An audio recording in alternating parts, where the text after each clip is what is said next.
Hi friends అందరికీ ఈరోజైతే మన బండి మీద చూడండి ఎంత పెద్ద మొత్తంలో సరుకు ఉంది.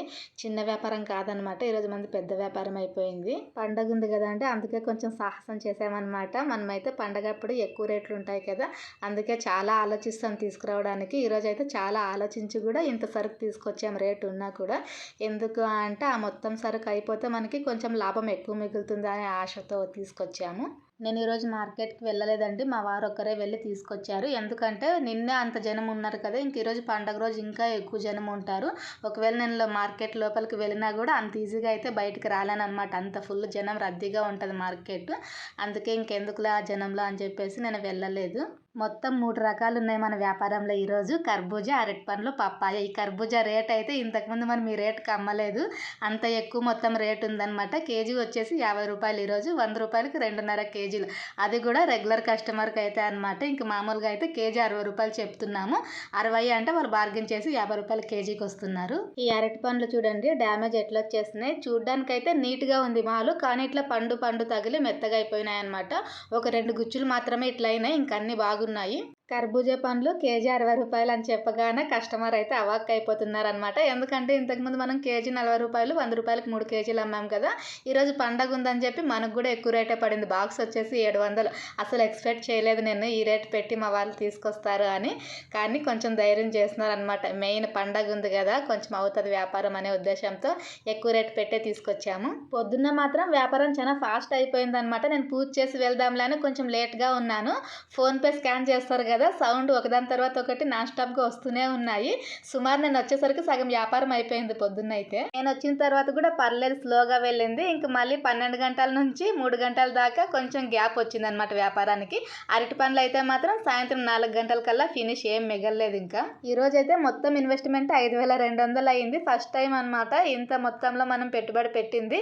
అంటే ఇంతకన్నా ఎక్కువ పెట్టుబడి పెట్టినాం మామిడి పండ్ల సీజన్లో కూడా. కాకపోతే ఇట్లా మిక్స్డ్ ఫ్రూట్లో పెట్టడం, ఇట్లా పండుగలప్పుడు తీసుకొచ్చేది ఇదే ఫస్ట్ టైం అనమాట. ఇంత రేట్ ఉన్నా కూడా ఇంతకుముందు మనం గణపతి పండుగ, వేరే పండుగలప్పుడు కూడా మనమైతే సరుకు తీసుకురాకుండా వేరే సరుకు వేసుకున్నాం, కానీ ఎక్కువ రేట్ ఉండేది తీసుకొచ్చే వాళ్ళం కాదు. ఈరోజు మాత్రం గట్టి నమ్మకంతో వ్యాపారం అవుతుంది, మంచిగా మిగులుతుంది అనే ఆశతో తీసుకొచ్చాము.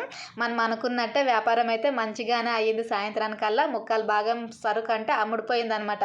ఇంక మనకు టెన్షన్ లేదు దీని డబ్బులు వస్తాయా రావా అని. ఎందుకంటే అరటి పండ్లు పూర్తిగా అయిపోయినాయి, ఈ పప్పాయి పండ్లు 3/4 భాగం అయిపోయినాయి, ఈ కర్బూజాలు ఒకవేళ మిగిలినా కూడా మనకైతే టెన్షన్ లేదు. ఎందుకంటే గట్టి మాలు, క్వాలిటీ బాగుంది కాబట్టి మిగిలినా రేపు అమ్ముకోగలం కాబట్టి దీనిదైతే ఎదారలేదు. చాలా రోజులు అయ్యిందనమాట ఇట్లా ఫటాఫట్ వ్యాపారం మంచిగా అయ్యి మనకి. ఈ రోజు మంచిగా జరిగింది. అయితే మార్కెట్కి వెళ్ళింది కూడా ఈరోజు 3:45కే వెళ్ళినారు మా వాళ్ళు. మామూలుగా అయితే మనం 4 గంటల పైన బయలుదేరుతాం కదా, ఈరోజు 4 గంటల లోపునే వెళ్ళినారు ఆయన. ఒకవేళ కొంచెం లేట్గా వెళ్ళినా కూడా మనకైతే సరుకు దొరికిండేది కాదు ఈరోజు. ఎందుకంటే పండగ కదా, ఫుల్ జనం ఉంటారు, సరుకు తక్కువ, డిమాండ్ ఉంటుంది.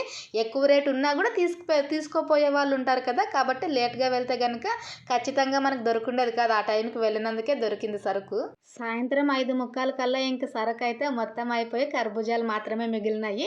అంటే పప్పాయి పండ్లు కూడా అయిపోయినాయి అనమాట, ఫినిష్, ఏం మిగలలేదు అవి కూడా. ఇంకా సాయంత్రం ఈ కర్బూజా రేట్లు అయితే మార్చేస్తున్నాం అనమాట. 100 రూపాయలకు 3 కేజీలు మామూలు రేట్కే వచ్చేస్తున్నాం. ఎందుకంటే సరుకు మొత్తం అయిపోయింది కదా, మనకి ఇప్పుడు ఇంక మిగిలేదంతా కూడా లాభం కిందకి వస్తుంది. అందుకే రేట్ అయితే కేజీ 40 రూపాయలు, 100 రూపాయలకు 3 కేజీలు పెట్టేసినాం. ఒక కస్టమర్ 6 కేజీలు ఒకేసారి తీసుకున్నారు 200కి. ఇంక మనమైతే 7:30 కల్లా వ్యాపారాన్ని క్లోజ్ చేసేసినాం. ఎందుకంటే ఇంకా అప్పటి నుంచి ఇంకా స్లో అయిపోయింది అనమాట బిజినెస్. అందరూ గుడికి వెళ్ళే వాళ్ళు ఉంటారు కదా, అందుకే బిజినెస్ ఏం లేకపోవడం వల్ల క్లోజ్ చేసినాము. పండ్లన్నీ తీసేయగానే ఎంత డస్ట్ ఉంది చూడండి మ్యాట్ మీద. అందుకే నేను ఎక్కువ సార్లు తుడుస్తూ ఉంటాను అనమాట పండ్లు ఖాళీ అయినట్టల్లా. ఇంకా వీటన్నింటినీ సర్దుకొని బండి తోసుకెళ్ళడమే. ఈరోజు అయితే కనుక మన ఆనందానికి అవధులు లేవు. ఎందుకంటే దీనికి పెట్టిన డబ్బులన్నీ వచ్చేసినాయి, పైన లాభం కూడా వచ్చింది మనకి దీనికి పెట్టిన పెట్టుబడి డబ్బులు, ఖర్చులు మొత్తం తీసి 1200 లాభం వచ్చి ఇంకా 200 ఉద్దిరిపోయింది.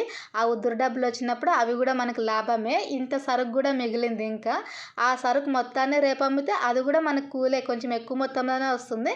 ఎందుకంటే దాదాపు ఒక బాక్స్ పైనే మిగిలింది అనమాట సరుకు. అది కూడా అయిపోయి ఉంటే ఇంకా ఎక్కువ లాభం వచ్చిండేది. ఇట్లే ఉంటుంది వ్యాపారం. మనకు రోజు ఒకే లాభం రావాలంటే రాదు, రోజు నష్టం వస్తుందా అంటే అట్లా అవ్వదు. అయిన రోజు అవుతుంది, లేని రోజు లేదనమాట. ఏంటంటే మనకి ఇదే ఆధారం కదా, లాభం తక్కువ వస్తుంది అని వ్యాపారాన్ని మానుకోము, బరువులు మోయాల్సి వస్తుంది కదా అని వ్యాపారం చేయకుండా ఉండము. లాభం వచ్చిన రోజు సంతోషం ఉంటుంది, లేని రోజు ఈ రోజు లేదు కదా ఇంకొక రోజు వస్తుందనే నమ్మకం ఉంటుంది. ఇది ఈరోజు వ్యాపారం ఫ్రెండ్స్. వీడియో నచ్చితే ఒక లైక్ చేయండి, సబ్స్క్రైబ్ చేయండి. Thank you for watching. Bye bye.